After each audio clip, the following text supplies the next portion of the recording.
இனி விரிவான செய்திகளின் முதலில் சில உள்நாட்டு செய்திகளை பார்ப்போம். இந்தியா புதுடில்லியில் அண்மையில் இடம்பெற்ற குண்டுவெடிப்புடன் புலிகளுக்கு தொடர்பிருப்பதாக சந்தேகம் எழுந்துள்ளது.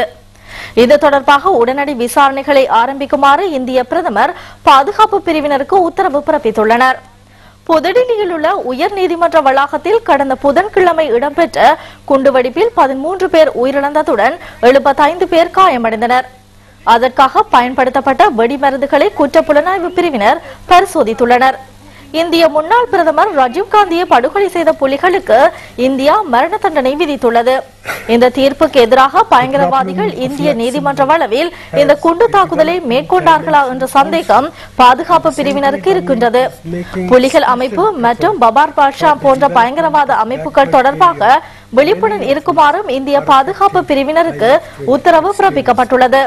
பயங்கரவாதம் தொடர்பாக விழிப்புடன் இருக்குமாறு இந்திய பிரதமர் இன்று இந்திய பாதுகாப்பு சபையில் தெரிவித்துள்ளார்.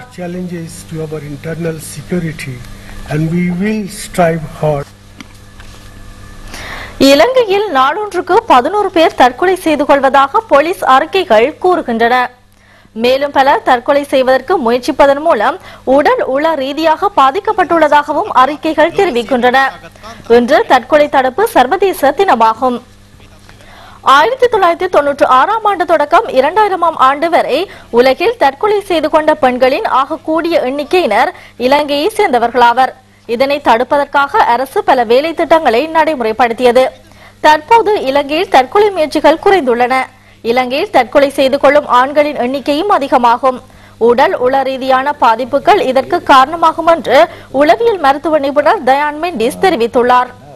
ඒ වුණාට සමාජයේ නොයෙකුත් විදිහේ යාග වැරදි ක්‍රම තමයි ඒගොල්ලෝ ලබා ගන්න උත්සාහ කරන්නේ. එම තත්ත්වයෙන් වෙන්නේ මානසික රෝගයක් තව උත්සන්න වෙන එක විතරයි. උත්සන්න වෙච්ච අවස්ථාව தற்கொலை முயற்சிகளில் இருந்து தப்பியவர்களை பராமரிப்பதற்கும் அரசு பெரும் பணம் செலவிடுகின்றது.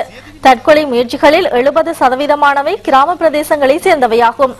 பொலனறுவை, மொனராகலை, கிளிநொச்சி மற்றும் அனுராதபுரம் ஆகிய மாவட்டங்களில் இந்த எண்ணிக்கை அதிகமாக காணப்படுகின்றது. தற்கொலை செய்து கொண்ட அனைவரும் திருப்தியற்ற மற்றும் மன உளைச்சல் மிக்கவர்களாக வாழ்ந்துள்ளார்கள் என்றும் சுமித்ரயா நிறுவனம் சுட்டிக்காட்டியுள்ளது.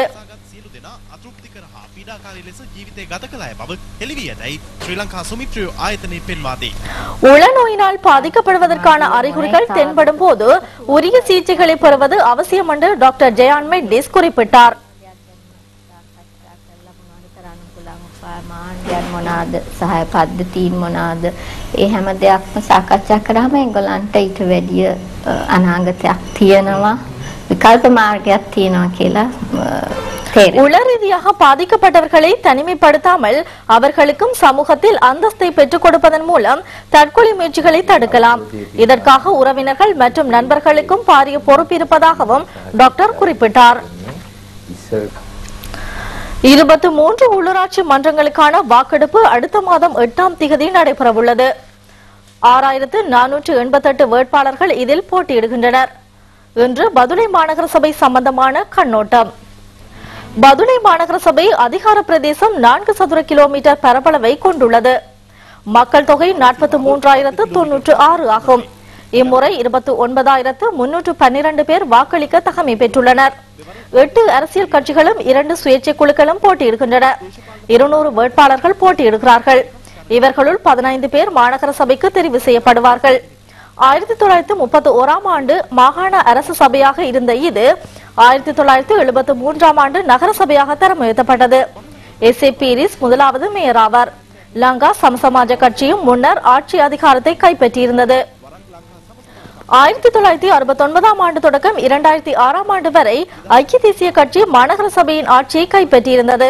கடந்த தேர்தலில் முதல் தடவையாக ஐக்கிய மக்கள் சுதந்திர கூட்டணி ஆட்சி பீடம் ஏறியது. இதனை அடுத்து பதுளை நகரில் பல அபிவிருத்தி நடவடிக்கைகள் முன்னெடுக்கப்பட்டன. கொழும்பு மாநகரில் வாழும் மக்களுக்காக அவர்கள் தற்போது வசிக்கும் காணியிலேயே வசதிகளுடன் கூடிய வீடுகளை நிர்மாணித்துக் கொடுப்பதாக ஜனாதிபதி மஹிந்த ராஜபக்ச குறிப்பிடுகின்றார். அரசாங்க நிர்மாண திட்டத்தின் நோக்கம் கொழும்பில் வாழும் மக்களை வெளியேற்றுவது அல்லவென அலரி மாளிகையில் இன்று நடைபெற்ற கூட்டத்தில் ஜனாதிபதி கூறினார். ஜனாதிபதி தலைமையில் நடைபெற்ற இந்த கூட்டத்தில் கொழும்பு மேயர் வேட்பாளர் மிலிந்த மொரகொட உள்ளிட்ட வேட்பாளர்களும் மாநகர சபை பிரிவுக்குட்பட்ட மக்களும் கலந்து கொண்டனர். මේ මිනිස්සු අපි හැමදාම මේ පැල්පතේ තියනවාද නැද්ද කියලා තීන්දුවක් ගන්න. මේ අය අරගෙන ගිහිල්ලා වෙන. இது மக்களை எந்நாளும் இந்த சேரிகளில் வைப்பதா இல்லையா என்ற தீர்மானத்தை நாம் மேற்கொள்ள வேண்டும். இது மக்களை அழைத்துச் சென்று இன்னும் ஒரு காட்டில் விடுவதற்காக அல்ல. அங்குள்ள காணிகளில் இருந்து அவர்களை இம்மியளவேறும் அசைப்பதற்கு நாம் அனுமதிக்க மாட்டோம். சேரிப்புறங்களுக்கு பதிலாக அவர்கள் வாழக்கூடிய வகையிலான தொடர்மாடி குடியிருப்புகளை அமைப்பதற்கான வேறு திட்டத்தையே நாம் முன்னெடுக்கிறோம். சிங்களவர், முஸ்லிம், தமிழர் என்ற இனபேதங்கள் இல்லை. சமய பேதங்களும் இங்கு இல்லை. මෙයා සිංහල මිනිහෙක්, මෙයා මුස්ලිම් මිනිහෙක්, මෙයා දෙමළ කෙනෙක්. මේවා අපිට අයිති වෙන්නේ නැහැ බර්ගර් කෙනෙක් කියලා. මෙතන ජාතිවාදයක් නැහැ. මෙතන ආගම්වාදයක් නැහැ. යථාර්ථය බැලුවොත් අපි කතා කරන්නේ මනුෂ්‍යයන් ගැන. யதார்த்தத்தில் மனிதர்களை பற்றியே நாங்கள் கதைக்கிறோம். தேர்தல் என்பதும் மனிதர்களுக்கு. ஜனாதிபதி அவர்களின் தலைமையில் தலைநகரில் மாற்றத்தை ஏற்படுத்த முடியும் என நான் நம்புகிறேன். නගරය වෙනස් කරන්න පුළුවන් කියලා. ஹோமாகம தொலைக்கடை பகுதியில் 3 கொலை செய்யப்பட்டமை தொடர்பில் குற்றப்புலனாய்வு திணைக்களமும் மேலும் 3 போலீஸ் குழுக்களும் விசாரணைகளை ஆரம்பித்துள்ளன. தம்பதியினரும் மற்றும் ஒரு இளைஞருமே கொலை செய்யப்பட்டுள்ளனர்.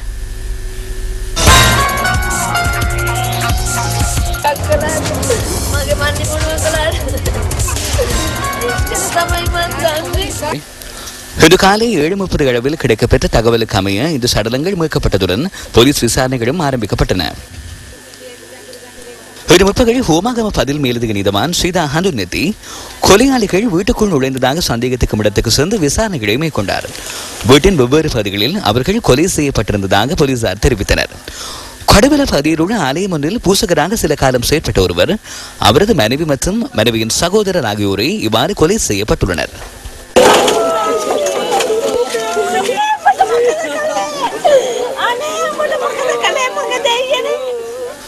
தனிப்பட்ட தகராறு காரணமாக பழிவாங்கும் நோக்கில் இந்த கொலைகள் இடம்பெற்றிருக்கலாம் என சந்தேகிப்பதாக போலீசார் தெரிவித்தனர். குற்றப்புலனாய்வு திணைக்களம் மற்றும் போலீஸ் விசாரணைகளை தொடர்ந்து உயிரிழந்த 3 சடலங்கள் கழுவோவில போதனா வைத்தியசாலைக்கு கொண்டு செல்லப்பட்டன.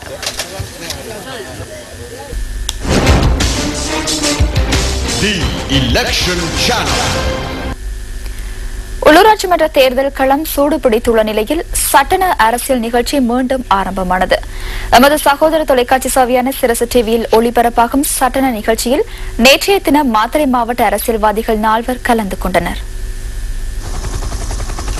ரத்மலானையில் உள்ள ஸ்டைன் கலேக கட்டட தொகுதியில் நடைபெற்ற சட்டன நிகழ்ச்சியில் மாத்தறை மாநகர சபைக்காக போட்டியிடும் வேட்பாளர்கள் தமது ஆதரவாளர்களுடன் கலந்து கொண்டனர். இந்த முறை தேர்தல் நிறைவடையும் வரை சட்டன நிகழ்ச்சி ஒளிபரப்பப்பட உள்ளது.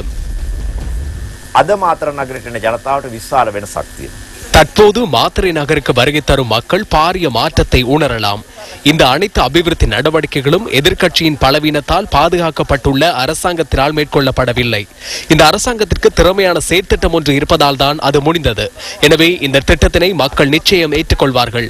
எதிர்க்கட்சியின் பலவீனம் காரணமாக எமது வாக்கு எண்ணிக்கை சற்று அதிகரிக்கும். விகிதாசாரத்திற்கு அமைய அது ஒரு தசமாகும். எனினும் எமது சக்தியே அதனை விட காணப்படுகிறது. මේ මාතෘභූමියේ හුස්ම අපි කියන්නේ එක්සත් ජාතික පක්ෂය කියලා. ඒ හුස්ම නියෝජනය කරන්නේ සැබෑ කණ්ඩායම වන අපේ කණ්ඩායම. இந்த தாய்நாட்டின் மூச்சு ஐக்கிய தேசிய கட்சி என நாம் கூறுகின்றோம். அந்த மூச்சினை பிரதிநிதித்துவப்படுத்தும் உண்மையான குழு எங்களுடையது. ஏனெனில் யானை சின்னத்தில் போட்டியிடுவதற்கு எமக்கு முடியாமல் போனவைக்கு எமது தலைவர் ரணில் விக்ரமசிங்கே மற்றும் எமது மாவட்டத்தில் எமது கட்சியில் புதிதாக இணைந்து கொண்ட மங்கள சமரவீரவின் தொலைநோக்கு சிந்தனையற்ற தெரிவு மற்றும் குழப்பங்களுடன் கூடிய யோசனைகள், அதன் காரணமாகவே ஐக்கிய தேசிய கட்சியில் எம்மால் இணைந்து கொள்ள முடியாது போனது.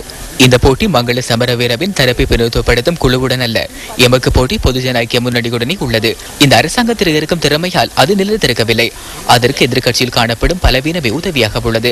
அந்த பலவீனத்திற்கு கட்சியின் தலைமைத்துவம் மற்றும் தலைமைத்துவத்தில் இருக்கும் சிலர் எடுக்கும் தீர்மானங்கள் முக்கிய காரணமாகும். පක්ෂයේ තියෙන දුර්වලතාවය නිසා ඒ දුර්වලතාවයට හේතු වෙලා තියෙන්නේ ඒ පක්ෂය තුළ නායකත්වය සහ නායකත්වයේ වටා ඉන්න සුළු පිරිසක් විසින් ගන්න තීන්දුව තීරණ නිසා. මහින්ද චින්තන දැක්මේ අතිගජාන්තුමාගේ மஹிந்த சிந்தனையில் ஜனாதிபதி 18வது பக்கத்தில் 3வது பந்தியில் தெளிவாக குறிப்பிட்டுள்ளார். அதாவது ஹம்பாந்தோட்டை மாவட்டத்தை நகராகவும், காலி நகரை கலாசார தலைநகராகவும், மாத்தறை நகரை தெற்கின் தலைநகராகவும் அபிவிருத்தி செய்ய வேண்டும் என அதில் குறிப்பிடப்பட்டுள்ளது. ஜனாதிபதியின் சிந்தனைக்கு அமைய நிறைவேற்றப்படும் அபிவிருத்தி திட்டங்களையே எதிர்வரும் தேர்தலில் எமது குழு முன்வைக்க எண்ணியுள்ளது. සංවර්ධන වැඩපිළිවෙලක් තමයි අපි කල්පනා කරන්නේ ඉදිරියට ඇති කරන ව්‍යාපාරයේදී අපේ කණ්ඩායම හැටියට පිළිපත් කරන්න. අපිට කොතනින් හරි நாம் எங்காவது ஐக்கிய தேசிய கட்சியை வெற்றிக்கு கொண்டு செல்லும் பயணத்தினை ஆரம்பிக்க வேண்டியுள்ளது. எமக்கு பாராளுமன்ற ஆசனம் இல்லாமல் போகலாம், எமக்கு அமைப்பாளர் பதவி இல்லாது போகலாம், ஒழுக்காற்று விசாரணை நடத்தப்படலாம். எவற்றையும் எதிர்கொள்வதற்கு நாம் தயார். எமக்கு அரசாங்கத்துடன் கொடுக்கல் வாங்கல்கள் இல்லை. எமக்கு ஒரே ஒரு கொடுக்கல் வாங்கல் தான் உள்ளது, அது பொதுமக்களுடன். பங்குதாரர்கள் அரசாங்கத்துடன் ஒப்பந்தங்களை செய்து சிறிகோத்தாவிற்கு முன்னுள்ள பாதையை செப்பனிடுவதை பார்க்க முடிந்தது. எமது ஐக்கிய தேசிய கட்சி உறுப்பினர்களுக்கு கௌரவம் உள்ளது. உண்மையான ஐக்கிய தேசிய கட்சி அங்கத்தவர்களை இனங்கண்டு அவர்களின் வெற்றியை உறுதிப்படுத்துங்கள். அதன் போது உங்களது மனதிற்கல்ல புத்திக்கு முதலிடம் வழங்குங்கள். එතෙන්දී ඔබ හදවතට නෙවෙයි බුද්ධියට මුල් තැන දෙන්න. உள்ளூராட்சி மன்ற தேர்தலில் போட்டியிடும் வேட்பாளர்களுக்கு சம உரிமை வழங்கும் வகையில் அவர்களது கருத்துக்களை சுமந்து வரும் வேட்பாளர்கள் விசேட தொகுப்பு அடுத்து.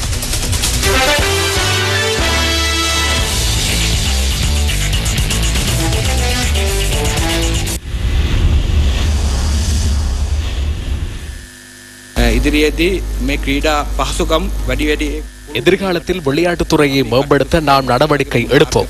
அதேபோல் பாரபட்சமின்றி நகரில் உள்ள வறுமையானவர்களின் கல்வியை முன்னேற்றுவோம். கட்சிபேதமின்றி எதிர்காலத்தில் நடவடிக்கை எடுப்போம்.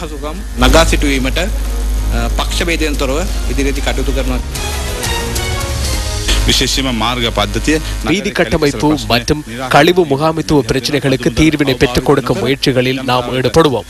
வரி பணத்தை அனாவசியமாக செலவிடாமல் இந்த சேவையை செய்து கொடுப்பதே எமது விருப்பம். நாட்டின் ஒவ்வொரு பிரஜையினதும் தேவைகளை நிறைவேற்றுவதே எங்களின் தலையாய கடமையாகும். நாட்டின் பல பாகங்களிலும் இடம்பெற்ற நிகழ்வுகளின் தொகுப்பு அடுத்து.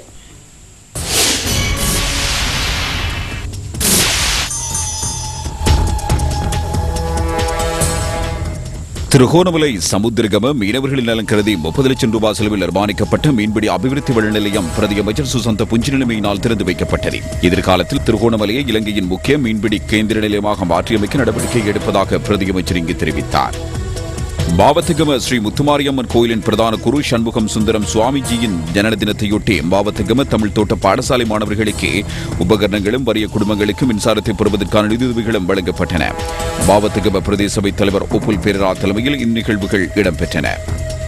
கிழக்கு மாகாண முதலமைச்சர் சிவரசுத்துறை சந்திரகாந்தனுக்கும் ஜெர்மன் உயர்ஸ்தானிகர் மரிஜா செக்கானிக்கும் இடையிலான விசேட கலந்துரையாடல் முதலமைச்சர் வாசஸ்தலத்தில் இடம்பெற்றது. மாகாணத்தின் தற்போது நிலைமை குறித்து ஆராயப்பட்டது. அத்துடன் ஜெர்மன் அரசின் உதவியில் இம்மாகாணத்தில் தொழிற்பயிற்சி நிலையங்களை நிறுவி இளைஞர் யுவதிகளுக்கு வேலைவாய்ப்பு வழங்குவது தொடர்பாகவும் கலந்தாலோசிக்கப்பட்டது. கடுகன்னாவ இலக்குவத்த பகுதியில் இன்று காலை இடம்பெற்ற வாகன விபத்தில் ஒருவர் உயிரிழந்தும் மற்றொருவர் காயமடைந்து உள்ளனர். மாத்தலிலிருந்து சுற்றுலா பயணம் ஒன்றை மேற்கொண்ட பஸ் வண்டி மோட்டார் காரொன்றுடன் மோதியதில் இந்த விபத்து ஏற்பட்டுள்ளது. மோட்டார் வண்டிக்கு பின்னால் வந்த முச்சக்கர வண்டியொன்றும் இந்த விபத்தில் சிக்கியுள்ளது. கோரளைப்பற்று மேற்கு பிரதேச செயலக பிரிவில் மாஞ்சோலை தவ்வா நகர் கிராமத்தில் ஆயுர்வேத வைத்தியசாலை கட்டிடத்திற்கான அடிக்கல் நாட்டப்பட்டது. மாகாண சுகாதார அமைச்சு இதற்கு 50 லட்சம் ரூபாய் ஒதுக்கியுள்ளது. மாகாண அமைச்சர் எம் சுபேர் உட்பட அதிகாரிகள் பலர் இதில் கலந்து கொண்டனர். நானோயா மட்டக்கலை தோட்டத்துக்கு குடிநீர் விநியோகமும் நானோயா கிளாஸ்கோ தோட்ட அம்மன் ஆலயத்துக்கு கட்டிடப் பொருட்கள் வழங்கும் நிகழ்வும் நடைபெற்றன. மத்திய மாகாண சபை உறுப்பினர் உதயகுமாரின் பன்முகப்படுத்தப்பட்ட நிதியிலிருந்து இதற்கான ஒதுக்கீடுகள் வழங்கப்பட்டன. நுவரெலிய பிரதேச சபை உபதலைவர் சச்சிதானந்தன் உட்பட பலர் இதில் கலந்து கொண்டனர். மாத்தளை பகுதியைச் சேர்ந்த ஐக்கிய தேசிய கட்சி ஆதரவாளர்கள் பலர் எதிர்வரும் உள்ளூராட்சி மன்ற தேர்தலில் ஆதரவு வழங்குவதற்கென கூட்டமைப்பில் இணைந்து கொண்டனர். மாத்தளை விஹார வீதி பகுதியில் இடம்பெற்ற கூட்டத்தில் இவர்கள் பிரதி அமைச்சர்களான ரோகணகுமார் திசாநாயக்க மற்றும் நந்திமித்ர ஏகநாயக் ஆகியோரை சந்தித்து கூட்டமைப்பின் உறுப்புரிமையை பெற்றுக் கொண்டனர். வத்தளை புனித அந்தோனியார் கல்லூரியின் கலை விழா கல்லூரியின் பிரதான மண்டபத்தில் நடைபெற்றது. கல்லூரியின் தமிழ் பிரிவு அதிபர் ஆ ஜேசுரட்னம் தலைமையில் நடைபெற்ற விழாவில் மட்டக்கிளப்பு புனித மரியாள் இணை பேராலயத்தின் உதவி பங்கு தந்தை அருட்தந்தை SHX தேவசீலன் கலந்து கொண்டார். மாணவர்களின் கலை நிகழ்ச்சிகளும் இடம்பெற்றன. பாடசாலை மட்டத்தில் நடைபெற்ற போட்டிகளில் வெற்றியீட்டிய மாணவர்களுக்கு பரிசில்களும் வழங்கப்பட்டன. புனித அந்தோனியார் கல்லூரியின் தமிழ் பிரிவுக்கான பழைய மாணவர் ஒன்றியத்தின் அங்குராபுர நிகழ்வும் இடம்பெற்றது. அத்துடன் சிறப்பு மலரொன்றும் வெளியிட்டு வைக்கப்பட்டது. யாட்டியாந்தோட்ட பிளத்கோபிட்டிய தன்னிமல ஸ்ரீ சிவசுப்பிரமணியன் கோவில் 30 வருடங்களுக்கு பின்னர் புனரமைக்கப்பட்டுள்ளது. புனரமைக்கப்பட்ட கோயிலை சபரகம மாகாண முதலமைச்சர் மஹிபால் ஹேரத் கோவில் பிரதம குருவிடம் கையளித்தார். கோயிலின் புனரமைப்புக்கு சுமார் 40 லட்சம் ரூபாய் செலவிடப்பட்டது. அத்துடன் மண்டலாபிஷேகமும் இடம்பெற்றது.